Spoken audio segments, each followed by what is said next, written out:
ইতিমধ্যে বাংলাদেশে আন্তর্জাতিক মানের হাসপাতাল তৈরি করার ঘোষণা দিয়েছে সৌদি আরব, চীন এবং তুরস্ক। এজন্য এই তিনটি দেশ বাংলাদেশ চিকিৎসার জন্য আর যেতে হবে না ভারতে। ভারতের চাইতে বড় ধরনের হাসপাতাল, ভালো মানের চিকিৎসা করার ব্যবস্থা করছে চীন। লেডিজ অ্যান্ড জেন্টলম্যান, কাছে এবং দূরে, দেশে এবং প্রবাসে আমার যে সকল শুভাকাঙ্ক্ষী রয়েছেন সবাইকে জানাচ্ছি আন্তরিক শুভেচ্ছা ও অভিনন্দন। 24 আপডেট নিউজ ইউটিউব চ্যানেলের পক্ষ থেকে সবাইকে জানাচ্ছি আসসালামু আলাইকুম ওয়া রাহমাতুল্লাহি ওয়া বারাকাতুহু। ভারতের চাইতে ভালো মানের 1 লাখ শয্যা বিশিষ্ট হাসপাতাল স্থাপন করবে চীন ও সৌদি আরব।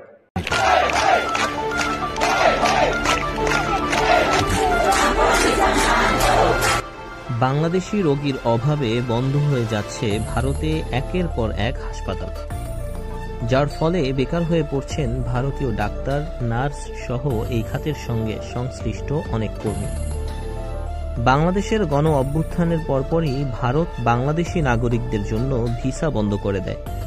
ভারত ভেবেছিল তারা ভিসা বন্ধ করে দিলে বাংলাদেশিরা চিকিৎসার অভাবে মারা যাবে। বাংলাদেশ তখন ভারতের কাছে মাথা নত করতে বাধ্য হবে।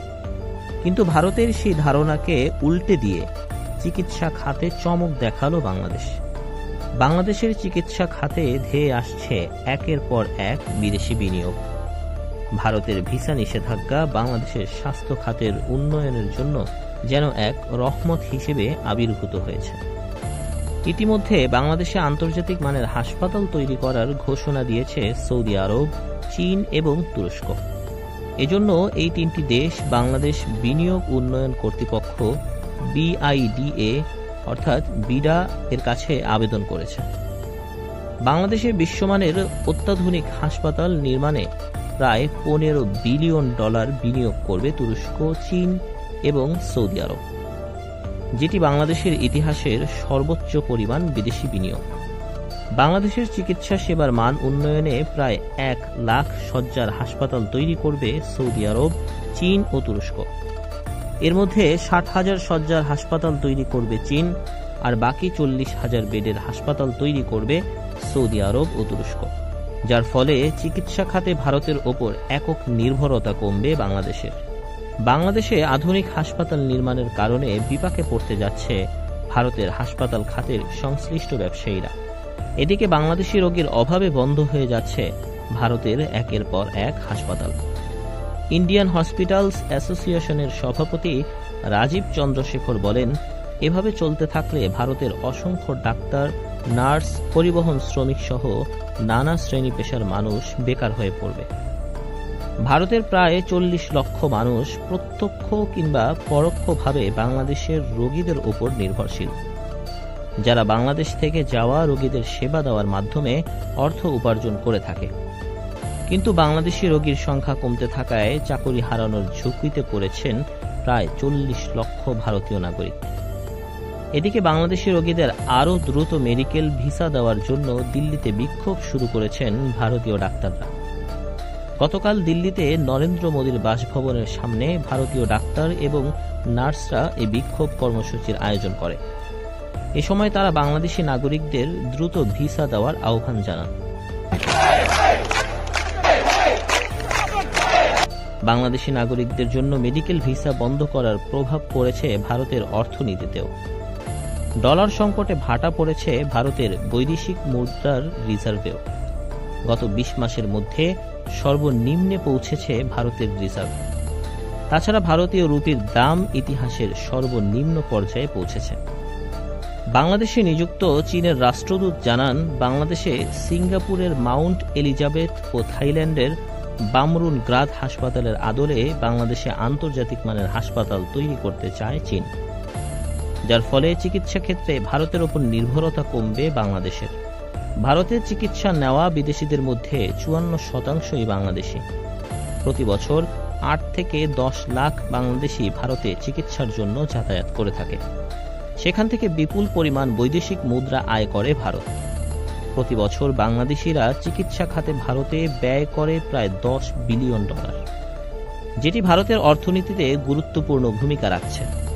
ভারতের কলকাতা, চেন্নাই, মুম্বাইয়ের অসংখ্য হাসপাতাল শুধুমাত্র বাংলাদেশি রোগীদের উপর নির্ভর করেই গড়ে উঠেছে। কিন্তু সাম্প্রতিক সময়ে ভারতের উগ্র হিন্দুত্ববাদী সরকার বাংলাদেশি নাগরিকদের ওপর ভিসা নিষেধাজ্ঞা আরোপ করে। কিন্তু ভারতের এই ভিসা নিষেধাজ্ঞা বাংলাদেশের চিকিৎসা খাতের জন্য রহমত হয়ে উঠেছে। বাংলাদেশের চিকিৎসা খাতের উন্নয়নে একের পর এক বড় বিনিয়োগ নিয়ে হাজির হচ্ছে চীন। ইতিমধ্যেই তুরস্ক, চীন ও সৌদি আরব আলাদাভাবে হাসপাতাল তৈরির আগ্রহের কথা জানিয়ে সরকারের কাছে প্রস্তাব পাঠিয়েছে। অবশ্য এজন্য ঢাকার আশেপাশে জমি চেয়েছে তারা। তবে ঢাকার আশেপাশে জমি না পেলে বিভাগীয় শহর ও জেলা শহরেও যেতে রাজি আছে চীন। তবে জমির নিশ্চয়তা চায় দেশটি। কিন্তু তুরস্ক ও সৌদি আরব ঢাকার আশেপাশে জায়গা চেয়েছে। 3 দেশ আলাদাভাবে হাসপাতাল তৈরির আগ্রহ দেখালেও শেষ পর্যন্ত কয়টা হাসপাতাল হবে সেটি এখনও নিশ্চিত হয়নি। 2019 সালেও চীন বাংলাদেশে হাসপাতাল নির্মাণ করার প্রস্তাব দেয়। কিন্তু শেখ হাসিনা সরকার ভারতে সুবিধা দিতে চীনের সেই প্রস্তাব আটকে দেয়। চীনের হাসপাতাল নির্মাণের সেই প্রস্তাব আটকে দেওয়ার মূল উদ্দেশ্য ছিল বাংলাদেশের চিকিৎসা খাতকে পুরোপুরি ভারত নির্ভর করে গড়ে তোলা। তবে অন্তর্বর্তীকালীন সরকার ক্ষমতায় আসার পর আবারও বিশ্বমানের হাসপাতাল নির্মাণের প্রস্তাব নিয়ে হাজির হয়েছে চীন। চীনের পাশাপাশি বাংলাদেশের চিকিৎসা খাতের উন্নয়নে এগিয়ে এসেছে মুসলিম বিশ্বের 2 প্রভাবশালী দেশ তুরস্ক ও সৌদি আরব। এই 3 দেশই তাদের প্রস্তাবে বলেছে, বাংলাদেশ থেকে প্রতি বছর যত মানুষ উন্নত চিকিৎসার জন্য বিদেশে যান তাদের কথা মাথায় রেখেই এ দেশে আন্তর্জাতিক মানের হাসপাতাল তৈরির আগ্রহ দেখিয়েছে তারা। বিডার নির্বাহী চেয়ারম্যান আশিক চৌধুরী বলেন, তুরস্কের সঙ্গে বাংলাদেশের সম্পর্ক দীর্ঘদিনের। দেশটি বাংলাদেশের সঙ্গে দ্বিপক্ষীয় সম্পর্ক আরও জোরদার করতে চায়। তারই ধারাবাহিকতায় তুরস্ক বাংলাদেশে হাসপাতাল তৈরির আগ্রহ দেখিয়েছে। বর্তমানে পুরো বিশ্বে মেডিকেল সরঞ্জাম রপ্তানিতে বিশ্বের শীর্ষস্থানীয় একটি দেশ হচ্ছে তুরস্ক। দেশটির মেডিকেল যন্ত্রপাতির মান অত্যন্ত উন্নত। তাছাড়া তুরস্কের ডাক্তারদের পেশাদারিত্ব এবং দক্ষতা বিশ্বব্যাপী প্রশংসিত। তুরস্কের এসব ডাক্তাররা বাংলাদেশে এসে চিকিৎসা সেবা দেবেন। ব্রিটিশ সংবাদ মাধ্যম বিবিসির রিপোর্ট অনুযায়ী ভারতের প্রায় 50% ডাক্তার জাল সনদ ব্যবহার করে বিভিন্ন বড় বড় হাসপাতালে চাকুরি করে, যার ফলে তাদের ভুল চিকিৎসায় অনেক মানুষ মারা পর্যন্ত যায়। তাছাড়া তুরস্কের ডাক্তাররা বাংলাদেশি ডাক্তারদের দক্ষতা বাড়াতে প্রশিক্ষণও প্রদান করবে।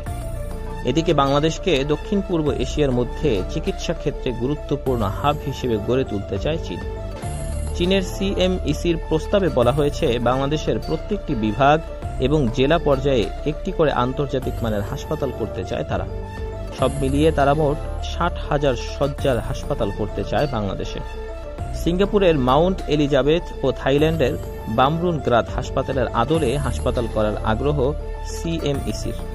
থাইল্যান্ড ও সিঙ্গাপুরের হাসপাতালের তুলনায় তাদের হাসপাতালে চিকিৎসা খরচ অনেক কম হবে বলেও প্রস্তাবনায় তুলে ধরেছে চীন। চীনের ওই প্রস্তাবে আরও বলা হয়েছে, প্রস্তাবিত হাসপাতাল হবে পুরোপুরি আন্তর্জাতিক মানের। হাসপাতালের 70% চিকিৎসক ও নার্স নিয়োগ দেওয়া হবে বাংলাদেশ থেকে। বাকি 30% চীন, যুক্তরাষ্ট্র এবং যুক্তরাজ্য সহ বিশ্বের বিভিন্ন দেশ থেকে চিকিৎসকদের নিয়োগ দেওয়া হবে। চীনের ওই প্রস্তাবে আরও বলা হয়েছে, চিকিৎসা ব্যবস্থায় ভারতের ওপর নির্ভরতা কমিয়ে বাংলাদেশকে পুরোপুরি আত্মনির্ভরশীল করতে চায় চীন। তাছাড়া বাংলাদেশি চিকিৎসক, নার্স ও টেকনিশিয়ানদের প্রশিক্ষণে গড়ে তোলা হবে প্রশিক্ষণ ইনস্টিটিউট। হাসপাতাল নির্মাণের আগে সব ধরনের সমীক্ষা করবে চীন। তাদের মতে বাংলাদেশে স্বাস্থ্য খাতে নতুন বিনিয়োগের যথেষ্ট সুযোগ রয়েছে। আন্তর্জাতিক মানের হাসপাতাল তৈরি হলে চিকিৎসার জন্য বাংলাদেশ থেকে বাইরে যাওয়ার প্রবণতা কমে আসবে বলেও মনে করে চীনের সিএমইসি। তো বন্ধুরা, ভারতের ওপর নির্ভরতা কমাতে বাংলাদেশ সরকারের উদ্যোগকে আপনি সমর্থন করেন কি? আপনার মূল্যবান মতামত আমাদের কমেন্ট বক্সে জানিয়ে দিতে পারেন। দেখা হবে পরবর্তী কোনো ভিডিওতে নতুন কোনো তথ্য নিয়ে। সে পর্যন্ত ভালো থাকুন, সুস্থ থাকুন। আল্লাহ হাফেজ। সম্মানিত দর্শক শ্রোতা, এতক্ষণ যে ভিডিওটা দেখলেন, আশা করছি আপনাদের এই ভিডিওটা সম্পূর্ণ ভালো লেগেছে। আপনাদেরকে বিশেষভাবে অনুরোধ থাকলো যে এই ভিডিওটা দেখার পর লাইক এবং কমেন্টস শেয়ার করবেন। ততক্ষণে ভালো থাকবেন। আল্লাহ হাফেজ।